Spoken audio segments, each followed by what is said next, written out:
Assalamualaikum warahmatullahi wabarakatuh. Bagaimana kabar anak ibu semua? Semoga sehat selalu ya. Baik, pada pertemuan kali ini kita akan mempelajari tentang menelaah struktur dan kebahasaan surat dinas dan surat pribadi.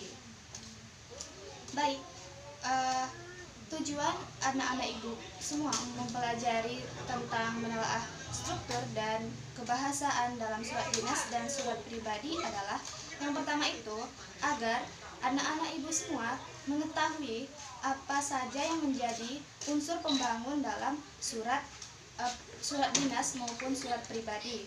Selanjutnya itu agar anak-anak ibu mengetahui bagaimana ciri bahasa yang tepat dari surat dinas dan surat pribadi.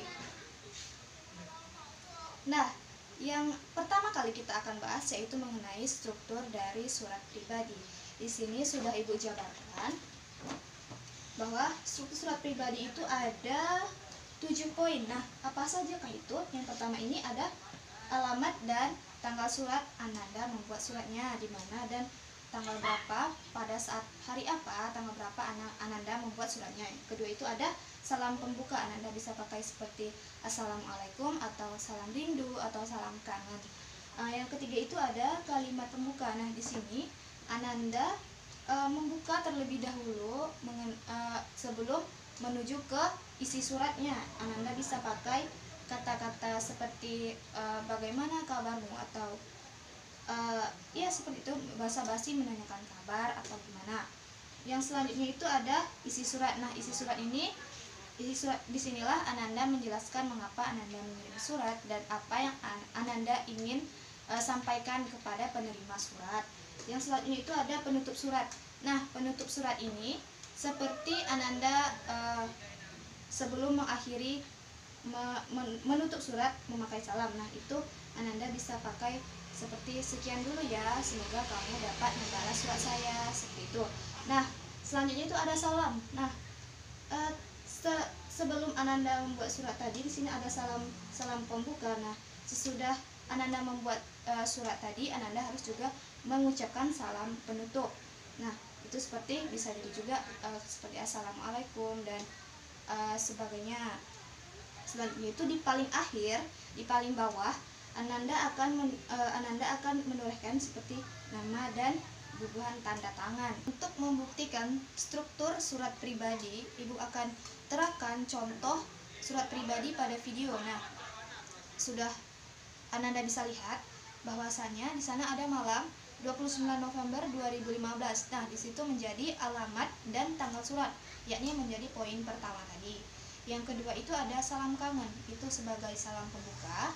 Terus selanjutnya itu ada apa kabar Ain. Nah, itu yang Ibu bilang tadi sebagai kalimat pembuka paragraf. Selanjutnya itu di bawah kalimat pembuka paragraf ada isi surat. Nah, di situ isi suratnya adalah Ain, setelah kamu pindah ke Samarinda, kami dengar kamu bersekolah di sekolah bertaraf internasional. Bagaimana rasanya sekolah di sana? Liburan semester ini aku dan keluarga berencana berkunjung ke rumah pamanku di Samarinda. Aku akan sangat senang jika dapat bertemu denganmu. Kirimkan alamatmu kepadaku ya. Nah, itu menjadi bagian isi surat dalam surat pribadi. Selanjutnya itu ada penutup surat, yakni di situ tertulis sekian dulu, semoga kamu dapat membalas surat ini. Aku tunggu balasanmu. Nah, itu menjadi penutup surat. Selanjutnya itu ada salam akhir, yaitu sahabatmu. Terus di bawahnya yang terakhir adalah nama dan tanda tangan. Di sana ada Giati dan di atasnya nanti dibubuhkan tanda tangan. Nah, setelah kita mempelajari tentang struktur surat pribadi, selanjutnya yang akan kita pelajari adalah struktur dari surat dinas. Nah, di sini sudah Ibu jabarkan apa aja yang menjadi struktur surat dinas itu sendiri. Yang pertama itu ada di paling atas surat. Kita lihat itu paling atas sekali itu ada kepala surat dan kop surat. Yang kedua itu ada nomor surat, lampiran dan perihal surat.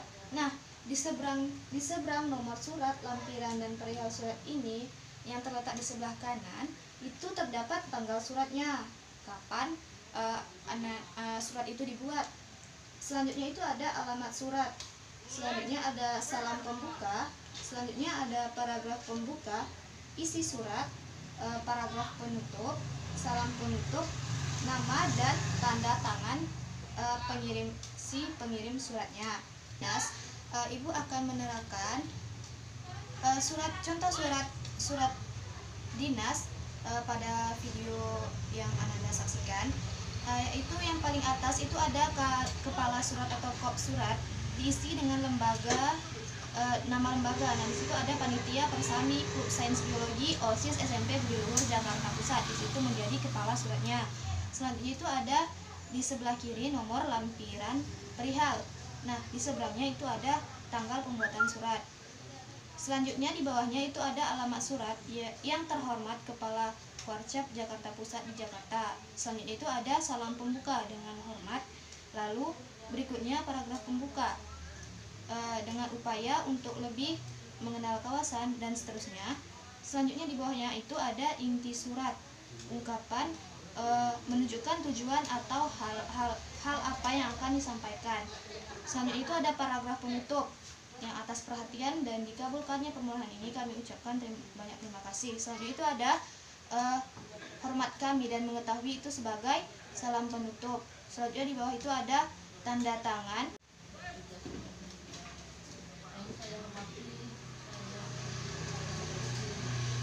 Nah, selanjutnya yang akan kita bahas adalah bagaimana ciri dari bahasa surat pribadi dan surat dinas. Yang pertama itu kita bahas mengenai surat pribadi. Nah, penggunaan bahasa pada surat pribadi, ciri yang pertama itu adalah menggunakan kata sapaan pribadi. Bagaimana si pengirim surat menyapa si penerima surat seperti biasanya, seperti yang sudah-sudah. Selanjutnya itu ada bahasa tidak formal tetapi santun. Yang ketiga itu ragam bahasanya tergantung dari si penerima surat. Yang keempat, menggunakan sapaan. Yang kelima, menggunakan kata ganti orang pertama untuk pengirimnya seperti aku, saya, dan menggunakan kata ganti orang kedua untuk penerima suratnya seperti kamu, engkau, atau lainnya. Nah, ciri bahasa pada surat dinas yang pertama itu adalah menggunakan sapaan yang bersifat formal. Yang kedua itu ragam bahasanya baku. Nah, tidak sembarangan seperti surat pribadi tadi. Jadi perbedaannya pada surat pribadi dan surat dinas itu di surat pribadi cenderung menggunakan gaya bahasa yang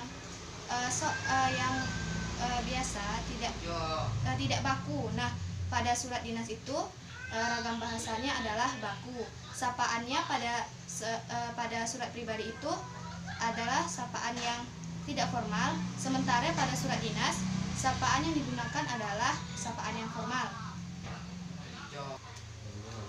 Nah, sekian pertemuan kita kali ini. Semoga anak-anak ibu mengerti, dan nantinya jika ada pertanyaan silahkan bertanya pada ibu. Ibu akhiri dengan wabillahi taufik wal hidayah. Assalamualaikum warahmatullahi wabarakatuh.